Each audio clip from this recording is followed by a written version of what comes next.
भीमापुर नाम का एक बहुत ही छोटा गांव था जहां बद्री सब्जियां बेचने का काम करता था। बद्री के घर के पास एक तालाब था जहां पे वो रोज जाया करता था मछलियां पकड़ने। वाह वाह वाह, कितना अच्छा पानी है। आज तो ढेर सारी मछलियाँ पकड़ूंगा। धूप हो या बारिश, बद्री की ये रोज की आदत थी मछलियां पकड़ने की। उसे बचपन से ही मछलियां पकड़ने का बहुत शौक था और खाने का भी। आज तो मजा ही आ गया। राधा से कह के मच्छी भात बनवाऊंगा और पेट भर के खाऊंगा आज। बद्री का एक बेहद ही छोटा परिवार था जिसमें उसकी बूढ़ी माँ, उसकी बीवी और उसके 2 छोटे छोटे बच्चे थे। आजकल धंधा कुछ अच्छा नहीं चल रहा है। सब्जी भाजी इतना बिक नहीं पा रही है। मैं सोच रहा हूँ क्यों ना मछलियाँ पकड़ के उन्हें बेचना का कारोबार शुरू कर दूँ। हाँ बेटा, वैसे भी महंगाई बहुत ज़्यादा बढ़ चुकी है। ऐसे में घर खर्च मुश्किल हो जाता है। तू मछलियाँ पकड़ने का काम संभाल ले। आप दोनों बस बातें ही करते रहेंगे या खाना भी खाएंगे? खाना ठंडा हो जाएगा। आज मैंने मछली बिरयानी बनाई है कुछ नए प्रकार से। तभी उनके दोनों बच्चे स्कूल से आ जाते हैं। दादी दादी, आज हमने स्कूल में सबको बता दिया है मेरी मम्मी मछली की बिरयानी बनाती हैं। बहुत अच्छा किया तुम दोनों ने। चलो बच्चों, खाना खा लेते हैं। बच्चों, तारीफ ही करते रहोगे या खाना भी खाओगे? मैंने इतने प्यार से आप लोगों के लिए बनाया है। चलो, खाना ठंडा हो रहा है, आइए आप सब खाने। लेकिन उनकी खुशियों को किसी की नज़र लग जाती है। बद्री की कुछ महीनों पहले ही एक सड़क दुर्घटना में मृत्यु हो जाती है। आज मुझे अपने अनपढ़ होने पे बहुत ही दुख हो रहा है। अपने परिवार को कैसे संभालूं मैं? पढ़ी लिखी होती तो शायद कहीं नौकरी कर सकती थी।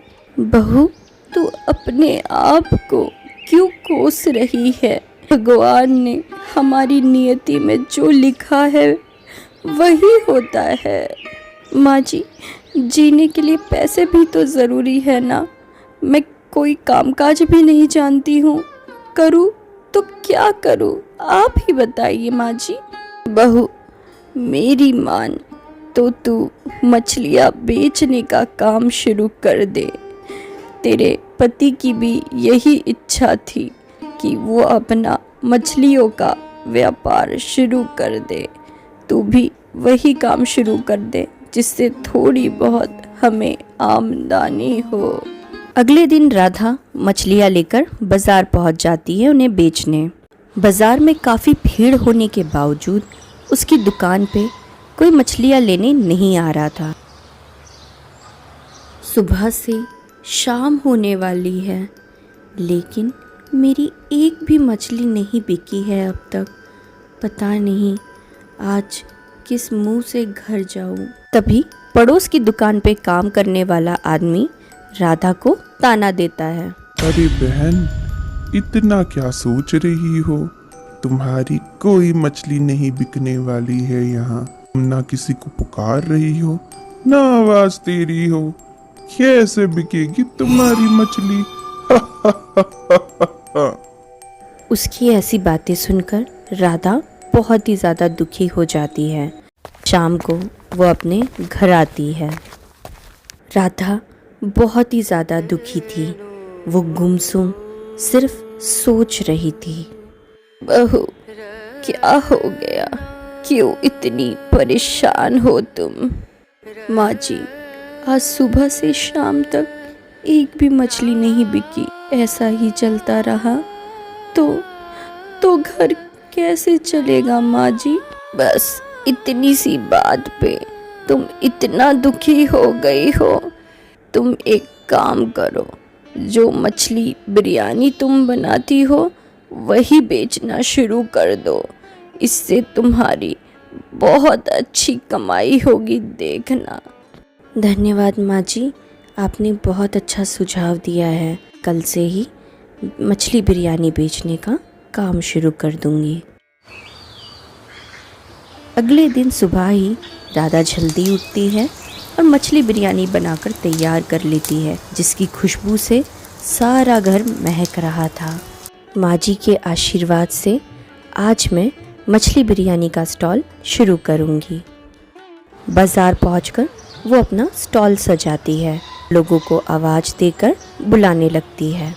मछली बिरयानी ले लो, 40 रुपए प्लेट मछली बिरयानी ले लो। कुछ ही देर में वहाँ कई सारे लोग आ जाते हैं। 40 रुपए की फ़िश बिरयानी पैक कर दीजिए हमें।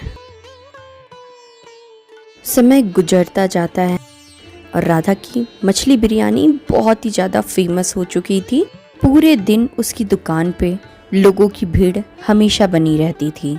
सुबह वो अपनी बिरयानी का स्टॉल खोलती और शाम होते होते तक सारी बिरयानी ख़त्म हो जाया करती थी, लेकिन लोगों की भीड़ ख़त्म नहीं होती थी। अच्छी कमाई होने के कारण उसने अपने बच्चों को एक बहुत अच्छे स्कूल में दाखिला दिलवा दिया था। मछली बिरयानी से होने वाले अच्छी कमाई की वजह से अब उनके ज़िंदगी में किसी भी चीज़ का कोई अभाव नहीं था। इस तरह वो सब खुशी खुशी रहने लगे।